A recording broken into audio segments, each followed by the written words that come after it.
আপনারাও কি আমার মতো আইসক্রিম পছন্দ করেন? তাহলে আজকের ভিডিওটা স্কিপ না করে একদম দেখুন।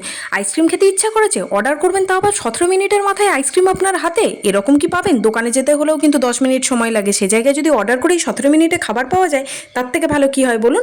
একদমই তাই। এখন সুইগিতে একটা ভীষণ ভালো অফার দিচ্ছে আইসক্রিমের ওপরে। প্রথমেই সুইগি অ্যাপ ডাউনলোড করে নিন, তারপরে চলে যান ইনস্টামার্ট অপশানে। সেখানে গিয়ে আপনার পছন্দের আইসক্রিমটা চুজ করে নিন। তবে হ্যাঁ, সবসময় সব আইসক্রিম কিন্তু অ্যাভেলেবেল থাকছে না। আর এখানে আপনারা পেয়ে যাবেন অনেক কম দামে দারুণ দারুণ টেস্টের আইসক্রিম। আমি যেমন এই দুটো পেয়েছিলাম, ক্যারামেল বাটারস্কচ দুটো 185 টাকায়। আর এই এক একটা আইসক্রিমের কন্টেনারের ওয়েট ছিল 750 ml করে। এগুলো কিন্তু এক একটা ফ্যামিলি প্যাক। এগুলো কিন্তু অন্য সময় নিতে গেলে 180 টাকা করে দাম। এই অফারটার ব্যাপারে অনেকেই জানেন। আমি যেমন ফেসবুক থেকে দেখে অর্ডার করেছিলাম, অনেকেই দেখছিলাম কিনছিল, সেই জন্য আজকে সেই জন্যই আপনাদের জন্যই আমি এই ভিডিওটা বানালাম, যাতে আপনারাও আমার এই ভিডিওটা দেখে কিছুটা উপকৃত হন এবং কেনেন। আর যারা কিনেছেন তারা কিন্তু অবশ্যই আমাকে কমেন্ট বক্সে জানাতে থাকুন। আর এর সাথে কিন্তু অনেক ফ্রি গিফটসও পাওয়া যাচ্ছে।